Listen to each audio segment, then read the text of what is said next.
Welcome to another episode of A Question of Meaning with Arthur and Katie, and we're glad you've tuned in. And we don't know what we're talking about today, which is always a fun thing. Let's talk about hating each other more. We seem to be getting some viewer response on that issue. We got an interesting email from somebody who was disturbed, evidently disturbed. She said she'd been watching for a while and thought maybe we knew what we were talking about until we had our meltdown, as she put it, and started talking about our relationship. And frankly, you know what, I'm not sure I really ever said, and I've kind of wanted to say this For those of you who week. don't know what we're talking about, for the last couple of shows, we've been trying to reveal a few warts. Be a little more real. Of the unconscious kind of warts, not the overt horror, but the internal horror. And so we talked, I kicked it off by saying I thought Katie was boring, not all the time, but at that particular moment. And it just kind of opened some possibilities. So that's what this is about. We kind of got into our relationship dynamics, or lack thereof. Which we've talked about the last 2 weeks. Last week was really more about our lives, I think, in general.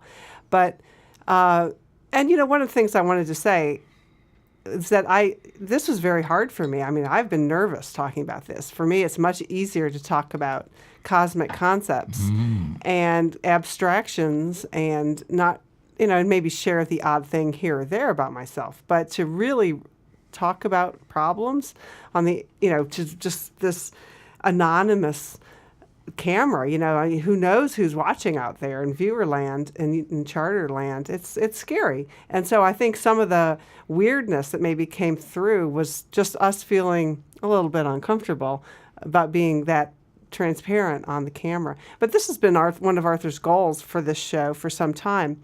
And really for me also, although I'm more nervous about this sort of thing than he is, I've got more of an act to defend, I guess. Really? Is that what you think? But because, I read a lot of like self-help books and that new agey type things. And that's one of the things I have come to really dislike about the whole genre and lately is the authors never talk about themselves. The authors never seem to have any problems. The only people that have problems are their clients, that are in their therapy. That's right. Or somebody I know. I'm reading A New Earth by Eckhart Tolle. I mean, that man, obviously, he's in the sun. But all he gives Zen stories. That's all he's given is Zen stories. He's almost given there's a few examples of people, but... And so that's really what we're trying to do here is share, our struggles and say, and as this woman's email was titled, we're all in the same boat. And, we're all in the same boat. It's really true. And just you because... could tell kind of her balloon was popped because she said, I actually thought you two knew something. Yeah. As if the fact that we're freaking crazy necessarily denigrates our work. Our philosophy, what we're saying. Yeah. Which I don't see where that holds at all. Our book is called We Are All Innocent by Reason of Insanity. It doesn't say everybody's innocent by reason of insanity except for Katie and Arthur, because we're sane. That's right. Like most other gurus that I've run across. I've known a few. Saviors, I should know he's a Messiah. I've known a few. That's right.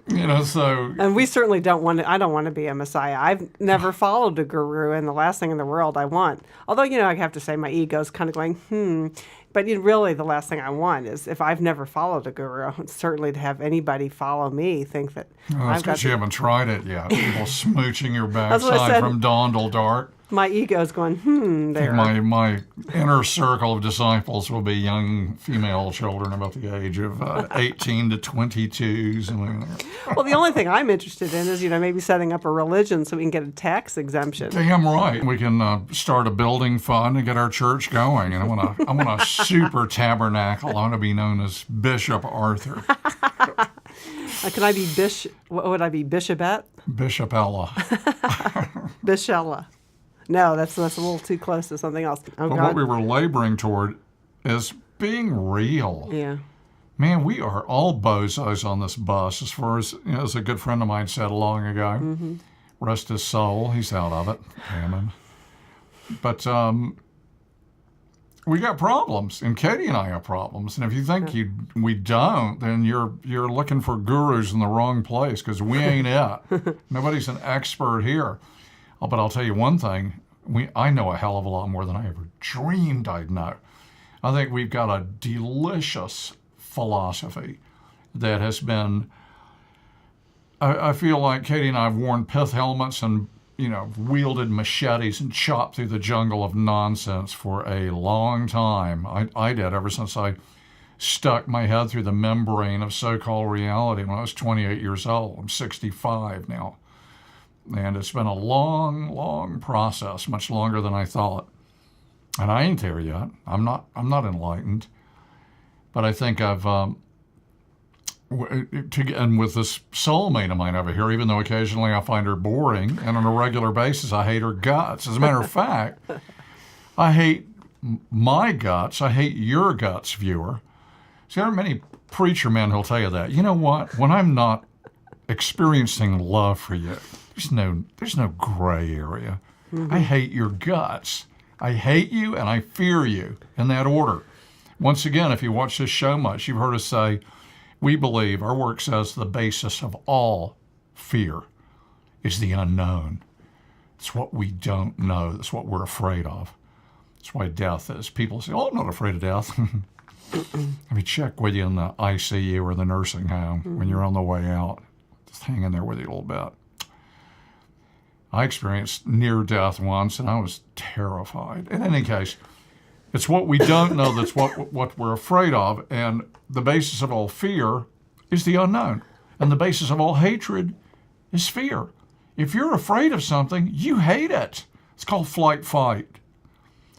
And if you hate something, you're afraid of it. There's something about it.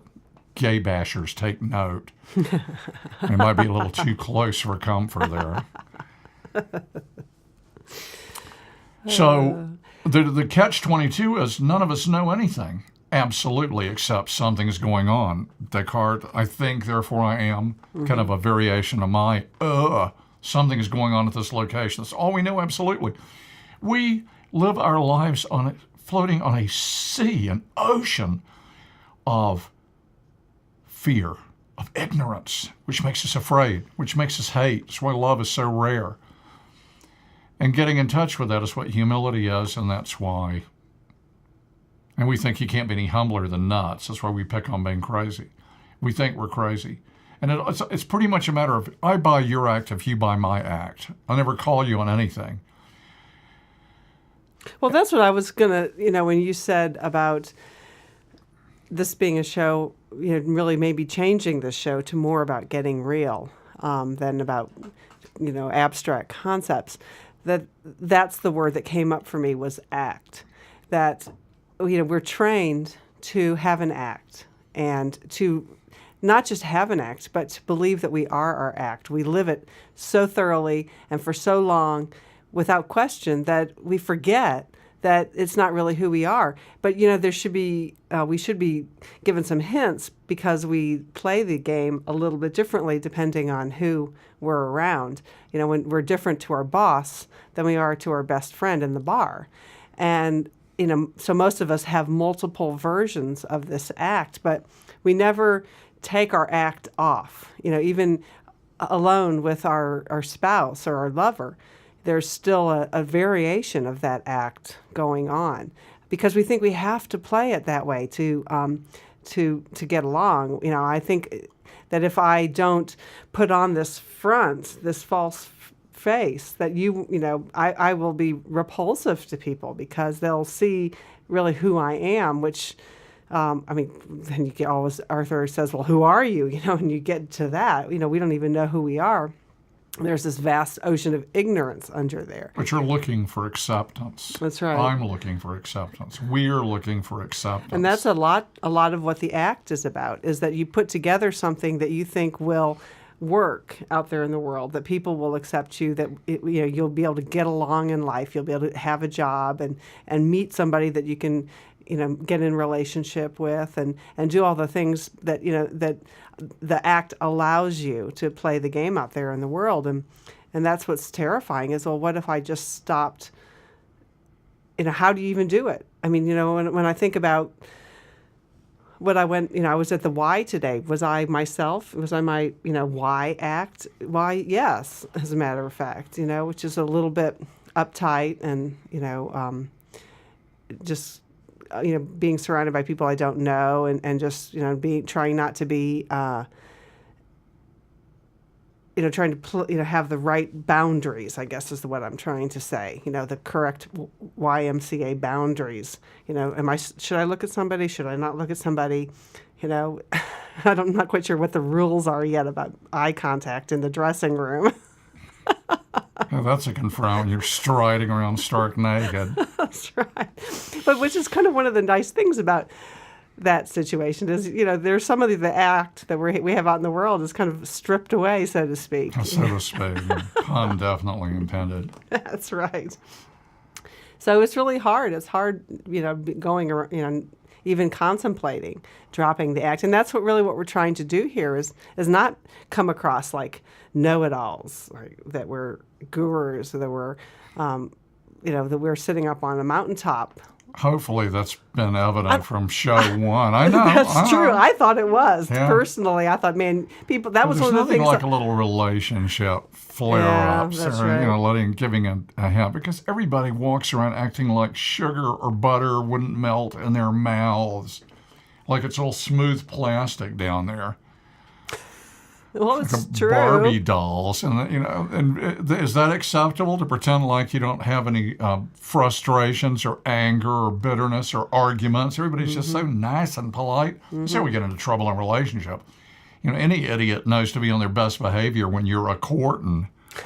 But once you have the real estate closing, whoops, marriage or settle down or whatever, that you dig your mutual grave together, you pull the door of the crypt. All right.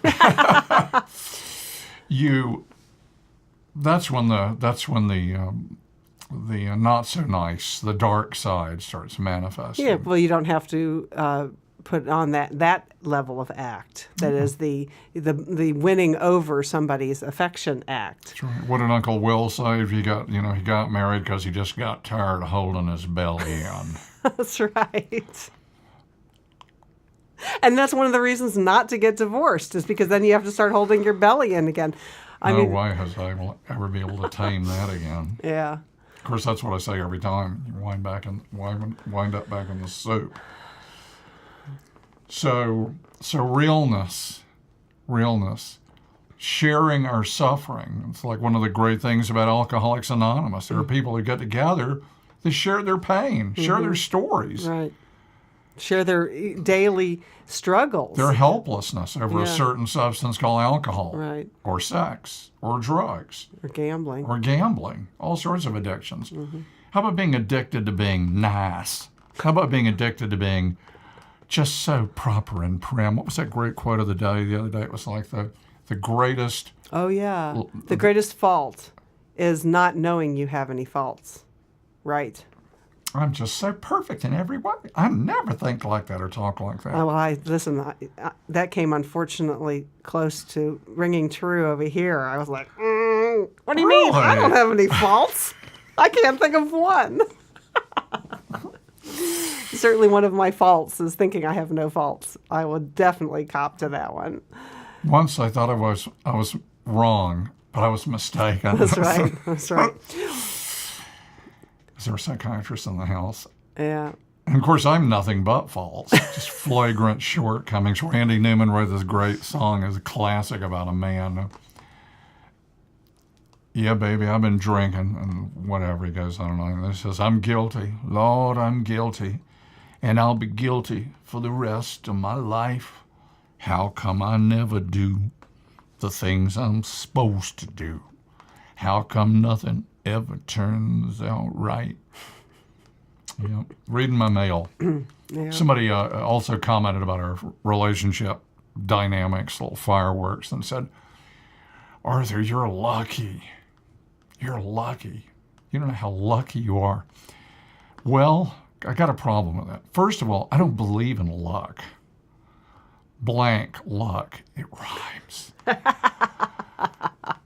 I believe luck? the universe.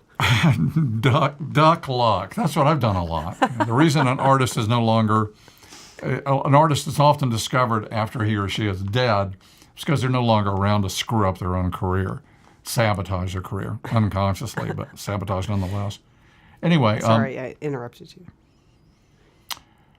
The universe, in my opinion, is an interplay of plasmic forces.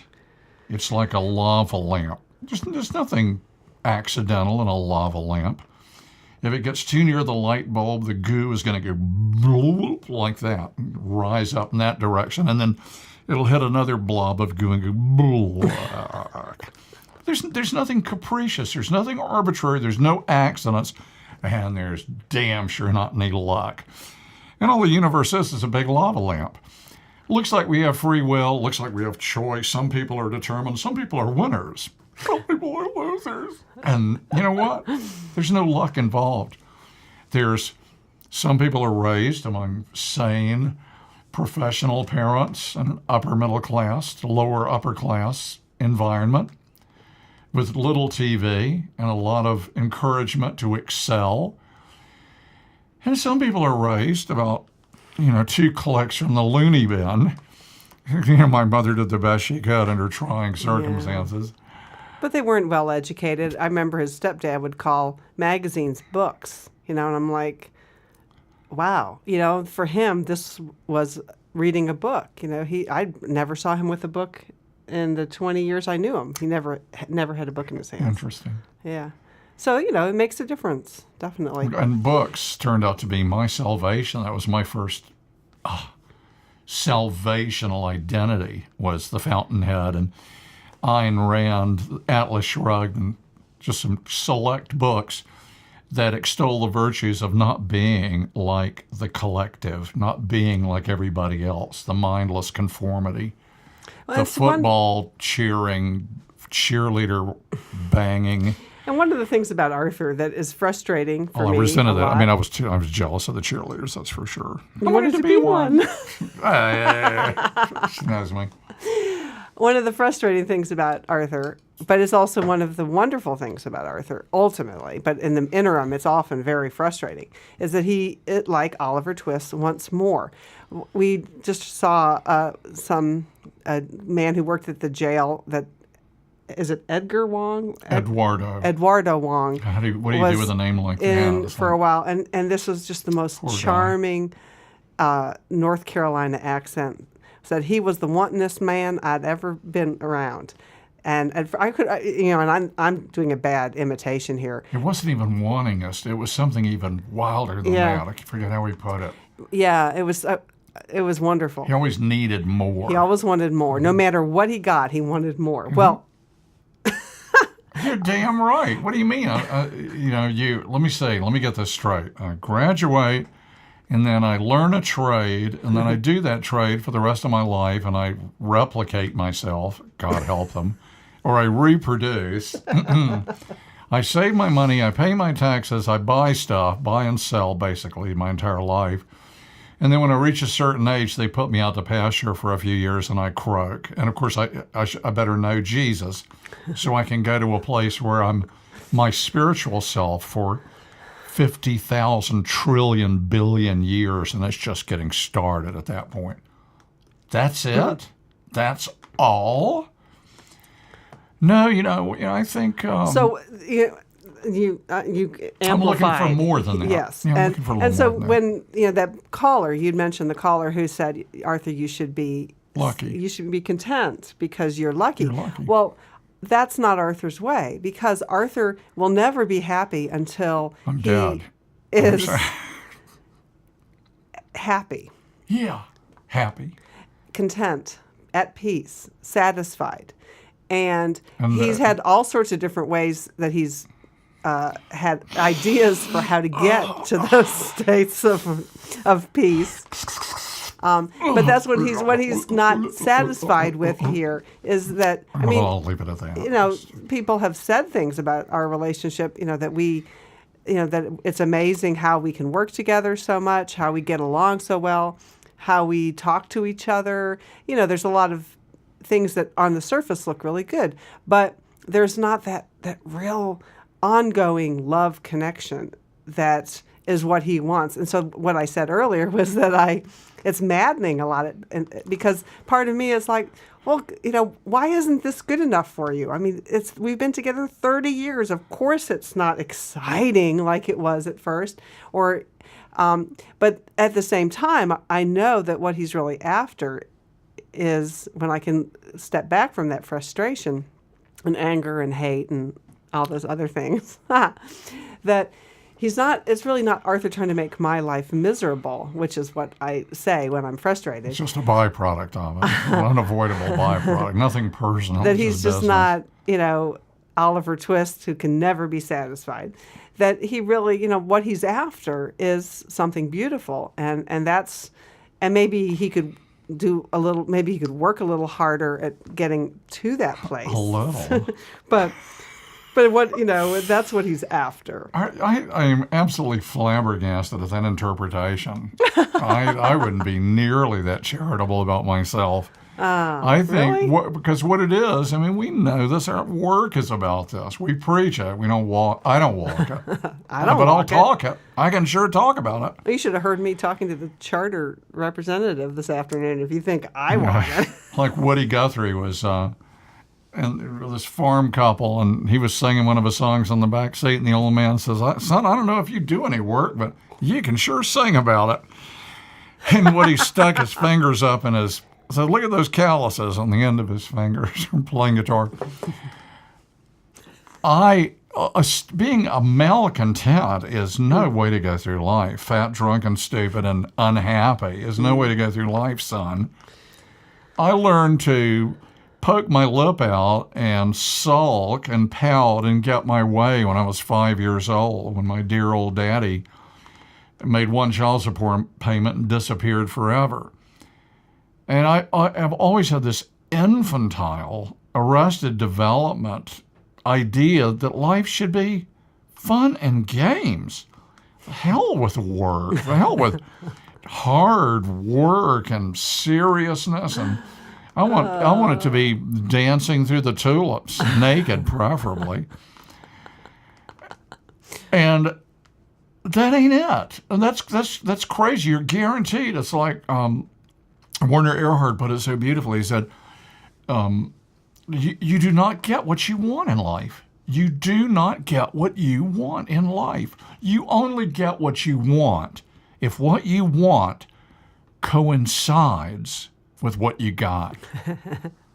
Take your attention off what you want, Arthur, and put it on what you got, which is bounteous, incredible. My cup runneth over when I'm not insane. But see, the problem is I am insane. We're not just making this up. When we say we're crazy, we mean it. Under the bullshit. Undercutting the crap. Under walking around with a little smile and how are you and how are you? Just fine. I'm great. Great. I'm a dying ignoramus being stalked by inexorable death, living on a planet where the most evolved species is on the verge of extincting itself. What do you mean, how am I? Well, I received your letter yesterday, just about the time the doorknob broke. Well, when you asked me how I was doing, well, is that some kind of joke? All those people that you mentioned, yes, I know them. They're quite lame. I had to rearrange their faces and give them all another name. Bob Dylan. So how do you know that there's some major underlying flaws in the world that you live in and not be a ball of anger at the same time? I think that's a real hard... I found it impossible for me so far. And, I definitely tend towards the extreme of, I don't have any faults. Well, just sort of repressing my... Well, you do a damn good job of convincing people. See, that's got to be kind of a curse. I've often said that in our relationship over the eons, that that, Katie does things so well. She's so balanced and so pragmatic and has such a good sense of work ethics. Yeah, but and, sometimes and being excellence. She doesn't screw around with life like I have. yeah, but sometimes being competent can be a curse, I think. Especially when you're around somebody that takes advantage of your competence. Katie, could you fix this, please? Well, but it's Where are the also Ziploc bags? It's the same place they've been for the last 10 months, you lazy trifling. But it's also like, when they say in AA that a lot of times once alcoholics have gotten sober, they've been thankful for their alcoholism. Somehow, they've really got with the program. Right, because they've realized that if it hadn't been for this glaring, obvious flaw, they may never have gotten into a spiritual relationship. That gave them humility, gave them the experience of humility. That gave a depth to their life that went far beyond, and they probably looked around them and saw people who didn't have an obvious problem like that, who were living superficial lives and saw no need for anything more or deeper. And I think that's kind of what I meant with the competence, that being a curse. That it's easy for me to kind of glide along and say everything's fine because I don't have the obvious glaring problems. But that doesn't mean that they're not simmering under here. They're just maybe not so obvious. What was the quote of the day that was so good? The gravest fault is being oblivious to your faults. Right. Essentially. Right. That's why pride is the deadliest sin. Because you know it all. I mean, of course you say, of course I don't know it all, but you really act like you do, which means what? Translated means you know it all. You're perfect. You've just got your life is just organized. You're going to go home to Jesus when you die. Coming soon. Right. So yeah. Things are great. So you don't need to change. You don't need to examine yourself. You don't need to find humility. Right. Why do I need humility? I'm always right. Well, you could have I tell them that sometimes. It's like, why do you question me? Why do you doubt me? You're wrong every time. If I say give her one 95%, she's right. 95? About details. You're right. Damn you. Sometimes you're wrong. Can I say damn you? We'll get mail about that. But see, how dare you talk to Katie like that? To say I'm wrong 5% of the time means that there's a fault here. I mean, I was joking that it was like. That's how it works. Yeah, it does. That's why the drunks say, thank God I was a drunk. Right. I mean, I was such a screw-up that crawling on my hands and knees, I found humility. I've had a couple of born-again experiences in the church in my adult life, both same way. It's like suddenly my eyes were open to just how completely not in control of my life I was. And man, it was like the burden was taken away. It was like the higher power, which I think resides behind my insanity. It's in me. It's the nature of the universe. It's what underlies everything. Was there to take over as soon as I got my hands off the steering wheel. What was the sign in front of the church? If God is your co-pilot, change places. That's right. You're the co-pilot. You right. get out of the way and let the awesome force of consciousness direct your life. But then I got in the church, and there was this, really sad kind of theology that was just, I could never get my hands around. Because what it means is, you get humble and you stay humble. You don't start learning stuff and suddenly you're an expert Christian. And you don't open your mouth about carpet bombing and stockpiling hydrogen bombs enough to end the human experiment, but you're all upset about the poor little fetuses. I know there's sexually related issues that you have some issues with. Yeah, I think actually the Tea Party, I heard somebody say that was in the Tea Party that Stop masturbating. No, that if you are in church and your minister preaches anything to do with social justice, walk out. Leave that church. Wow. So, I wonder how Jesus would react to that. Yeah. There'll always be poor among you. That's what Jesus would have said. Sure. Cut the taxes on the rich. Go to the polls and put the I didn't mean to get into No, politics. don't It was don't just start me on that. You'll see anger surface again. And what'll be interesting is the election will already be over by the time this show airs. And so since we've come As about the half, I just want to say one thing about that. As a dog returneth to his vomit. One cold morning in St. Augustine, Florida, I saw a German Shepherd puppy return to, it wasn't his vomit. with somebody else's vomit. No, they didn't check. Great line from Spinal Tap. What happened to that drummer? Actually, the cause of death was he choked on vomit. And it's terrible. It was actually someone else's vomit. No, it was the dog's product, but it wasn't vomit. Oh, anyway, okay, please. Watch them lap it right up. Incredible steam pouring off it. It's a cold day. I think if I ever made it, maybe I know that if I was ever really famous, a big shot, had a lot of people smooching and fawning, that would be it. I would be the worst person in the world. I would totally succumb to it. I'd have people groveling at my feet. Out of a cult. I'd make Jim Jones look like a piker. I don't know if that's true. I think we have something wonderful to offer, but I'm probably going to die in poverty and obscurity. Part of me, I think, is kind of glad of that. I mean, I've rejected the system for so long. I'm 65 years old. I mean, I hope you do go. I got some insurance I'm going to leave to Katie. That seems so middle class. Isn't it? I know. That's what I feel like. That's what I talk about boring. That's what I mean. I have life insurance? Ugh, yuck. I hate insurance. I know, what a scam. What a necessary evil. But yeah, it comes in handy. When I slipped and busted my rear end a year ago, dropped that camera, it's like $3,000 worth of repairs. Ding, all paid for. When it works, it works. Yeah, that was nice. But it still feels like you're so, or do you have peace of mind protection? Then you'll want the loss of limb rider. But the act of God is not covered. No, the act of God is not covered. And we covered Peaks Creek and those, 5 homes were just completely devastated in Hurricane Ivan down near Franklin. And we shot video of that and saw interviews we interviewed some of the survivors. The insurance companies were making their lives hell. 5 humble homes, because it was an act of God, basically. It was a landslide, which wasn't covered or something. Yeah, always whatever. something. Right. A major catastrophe. Maybe you could see their point, but anyway, a little humanity, please. Humanity. What do corporations know about that? It's all the bottom line.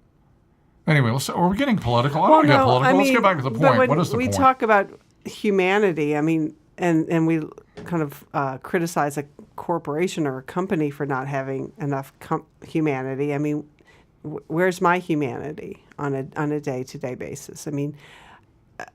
Do I really reach out and help people? Am I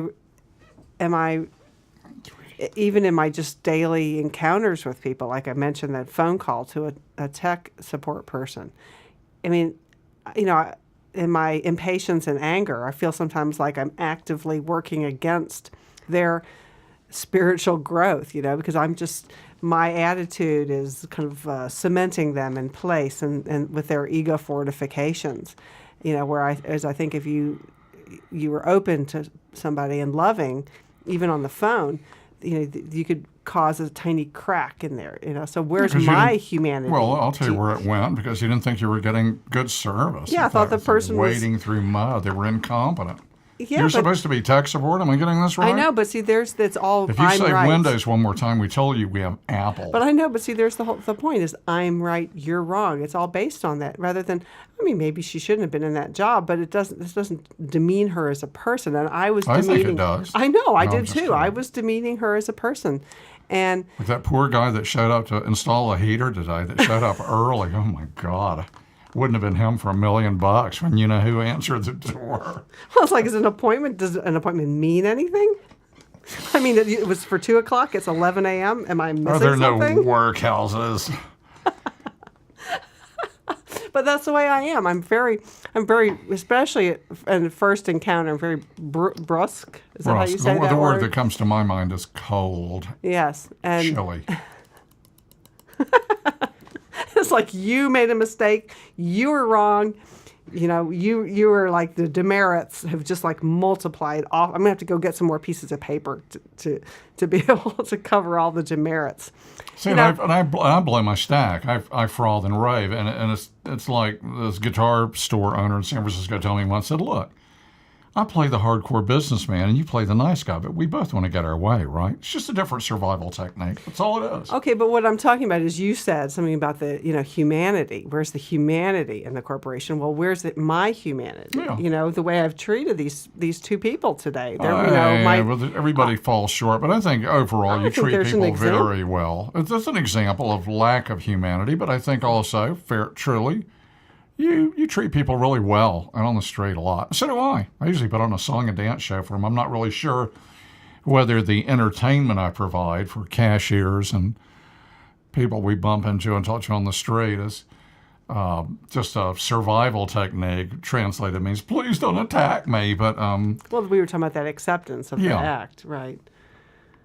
Yeah, please buy my act. See what an interesting person I am. What do you think we're doing on TV? Hey, That's we're right. exhibitionists. Yeah, I would say definitely a part of my act is, and I talked about this a little bit, I think, on last week's show, is that I'm more important than you. My life is more important than yours. So, and that's why I get impatient with incompetent tech support and servicemen showing up early. Hey, don't you know this is my life you're messing with? I've got a schedule here. I have my ideas of my days to be like, and you're messing with it because my life's more important than yours. So, I would say more important than your that's life. definitely. Well, what do you think we're doing? We have the temerity to think we've discovered the meaning of life. Do you think that doesn't make us feel a little superior to you folks? That all you seem interested in is, would you like fries with that? Or would you like to see my portfolio? I don't care whether it's a burger flipper or some suit. It's like, it is demeaning. It's ego. I'm crazy. When I hate people, I'm crazy. When I feel better than people, I'm crazy. When I feel depressed, I'm crazy. When I feel angry, I'm crazy. When I want to steal, I'm crazy. When I talk about somebody behind their backs and feel superior, I'm crazy. Getting a little closer. That's all madness. That's what we're talking about. That's all insanity. Those are all symptoms of insanity. And we smooth it over with this nice act. I started doing this because you want to get a little glimpse at where people are much more transparent. Right. Get behind the wheel of a car and get out on the road. That's right. And watch see who's king of the mountain, see who's trying to get my way, trying to assert themselves. I'm talking to myself. Got a real bad habit of what I call driving with intention, which is another way of saying driving obnoxiously. Trying to make time, getting across town and leaving, and just the whole trip is kind of an unpleasant experience of just making the light. But the thing is that when you're behind the wheel of your car, there's a kind of a veil of anonymity falls, and it's not as personal as when you're walking by someone on the street or in a shop, brushing by each other in an aisle, where you're right, you're vulnerable, right?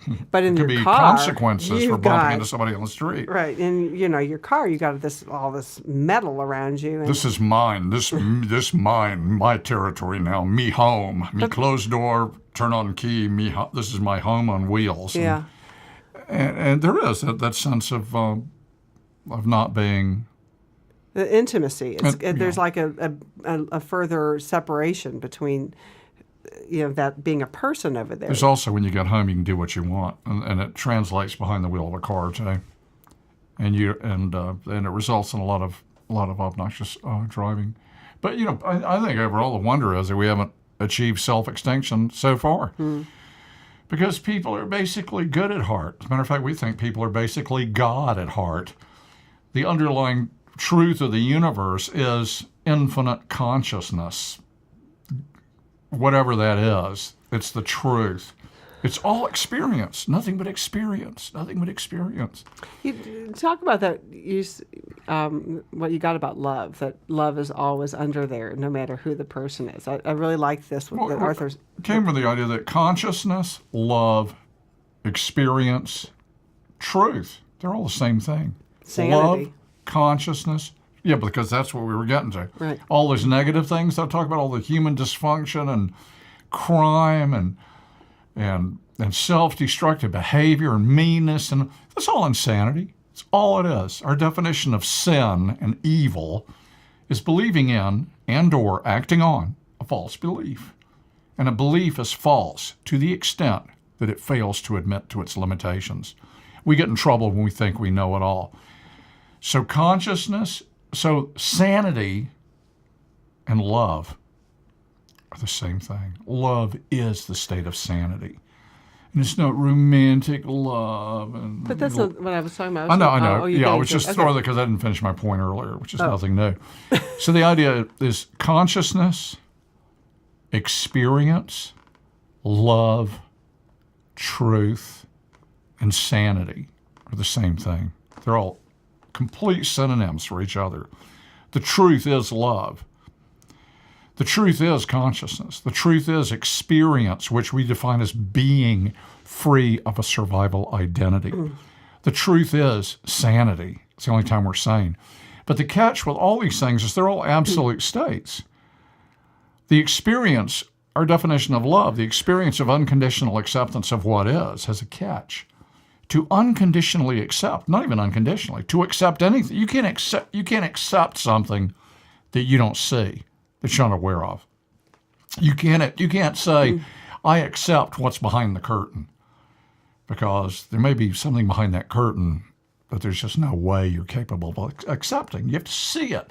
You have to actually literally see it as it is before you can accept it. That's why all human love is conditional, because we don't see each other. We don't see anything absolutely other than we're here. I'm here.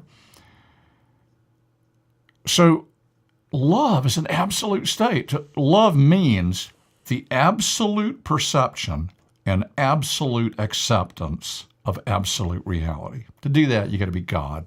That's what love is ultimately. It's why God is love. I dislike the word God, but I'll throw it out there. It's all conditional. So is experience, being free of a survival identity. Anybody out there free of a survival identity? Of course not. Of course not.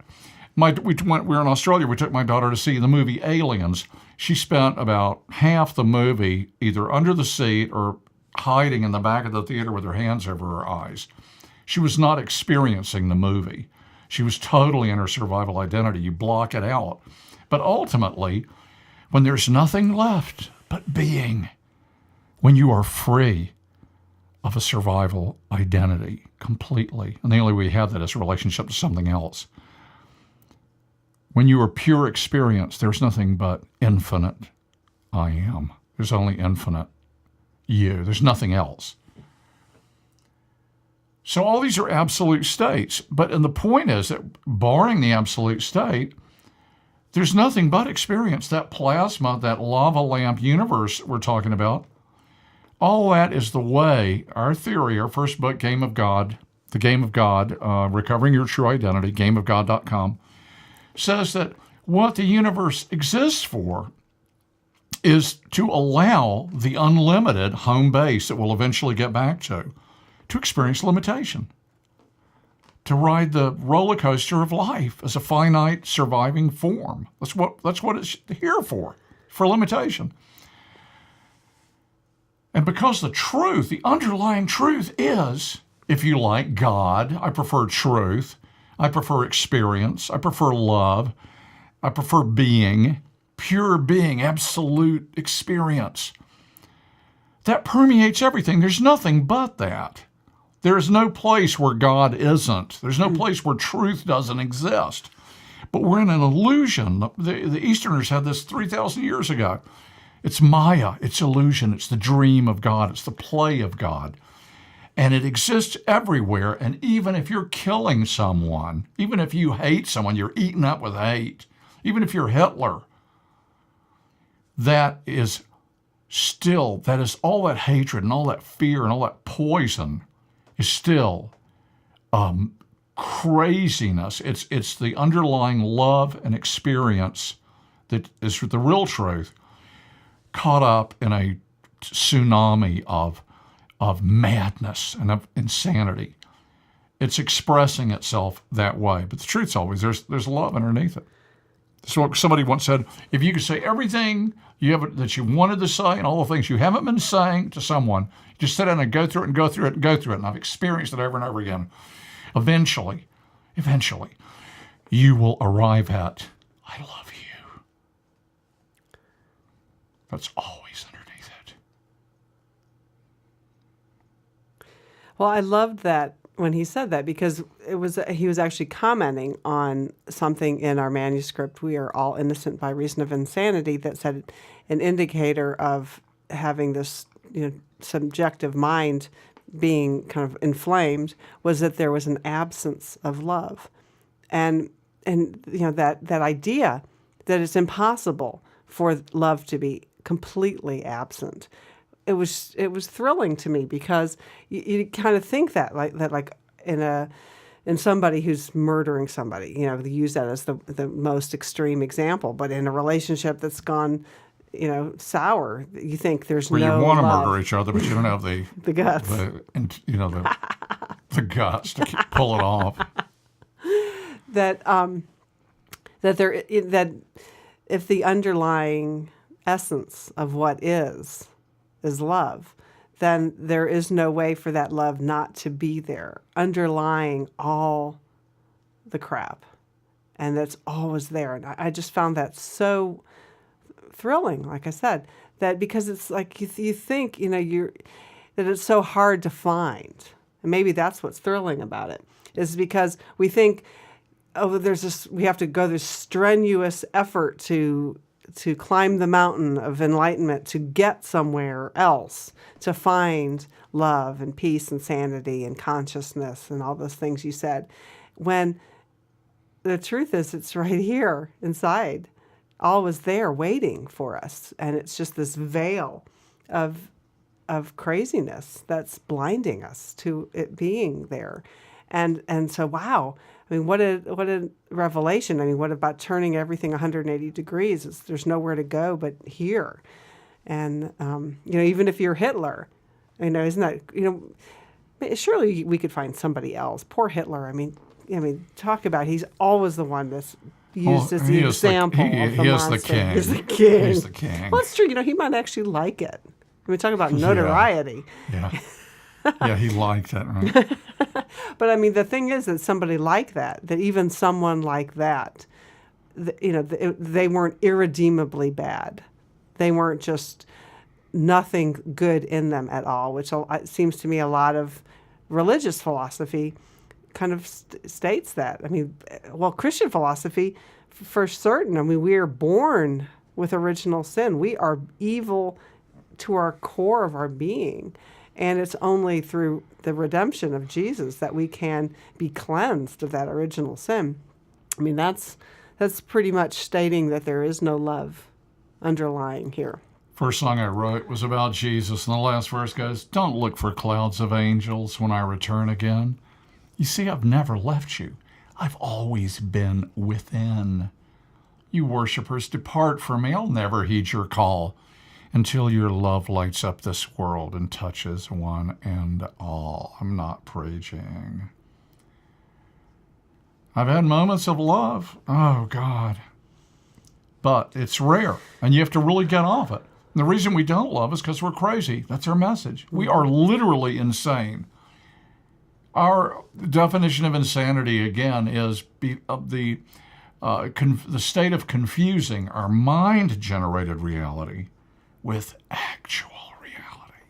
And actual reality, ladies and gentlemen, is the truth, the unmitigated, unfettered truth, the absolute truth. Whatever that may be. We have no idea, and neither do you, folks. We humbly suggest. If you know any living saints, they might have surely a greater glimpse of it. I hope so. But they're glimpsing. Right. I find it really offensive to think that crapping apoids could go to Godhead in one jump. I mean, I think the universe is a little bit more, I hope it's more complex than that. Please. From demolition derby to infinite light. The last thing in the world I'd want to do is cross over. Wouldn't that be a drag? It's so boring. Talk about boring. Yeah. a boring creator. But we must have compassion because, I mean, it's just like, what did Mark Twain say? The more useless a tradition, the harder it is to get rid of. Yeah. So we all fall short, and we all are little struggling critters on this big confusing world and this titanic mystery of the universe of existence. But that doesn't stop us from trying to figure it out. That's what I wanted, and I love it. I still love it. Maybe you can tell I'm still enamored of this work that we've been involved in for over 30 years, because it's. I'm the kind of guy, when I went to the doctor, I wanted to know what they were going to do. I wanted to know how much it was going to hurt. I don't like surprises, sudden loud noises. I don't like to be made the butt of a practical joke. I'm not a trusting soul. I like to know what's going on. And I've had a great life. I've had a great life with Katie. We've had some major good times together. I mean, and soulmates, and hell yeah, we still hate each other. She hates herself. I hate myself. Right. We hate you. Can we say that? Of course. If we're not in, can you? What? So, yes. Oh, good. I I just didn't wanted know you to that's say what it. you I were just want to be talking the only about. one hating our viewing audience. Oh. We hate you, folks. See how much of that you get on TV.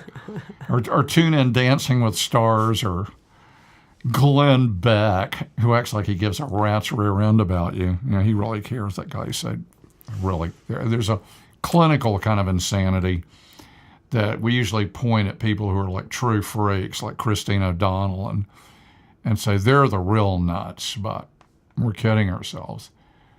Because if insanity is confusing our mind-generated reality with actual reality, and if actual reality is the absolute truth, and nobody knows what that is, and yet we're raised to walk around and go through life working and acting like we really know what we're doing and we're in control, that's what makes us crazy. Humility is the golden key. I used to think love was the hardest thing to achieve, but I'm convinced it's humility. Can we share our pain with each other? Can we share our shortcomings with each other, our frustrations? Or would you like to have an act? Won't you give generously to our cause with our new church, the Church of Arthur? I want the Arthur Tabernacle right in the middle of Asheville. I see it like a vision. 20 stories high, higher than the BB&E building. Or BB&T. BB&T. Crystal. Yes, a crystal palace of worship. Worship of me. That's right. Well, we got 5 minutes. Are you with us so far, folks? You still tuned in?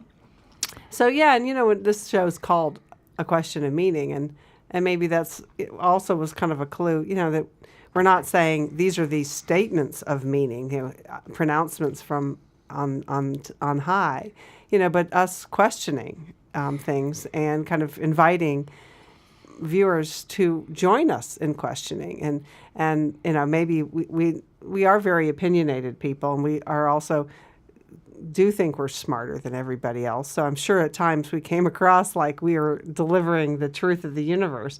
I can imagine, I can be sure I did. And yet our real goal here was just to talk about ideas. There's nothing we like better. No luck, no accidents. Just things happen at the right time, and I always hated that. It always sounded like so yucky, positive thinking stuff. Mm-hmm. But I can look back and see it's like a miracle. I kind of such a screw up that I was able to go 65 years. I mean, I left home when I was 17, graduated from high school, and got the hell out. And I can't believe it. I should have been buried in a pauper's grave long ago, or just, Potter's Field, or incarcerated or institutionalized. But that awful Ronald Reagan, he kind of put a crimp in the mental institutions. You just let him walk around loose, medicated. You can't go check yourself in anymore. What a beast that guy was. And so many of you think he was just so great.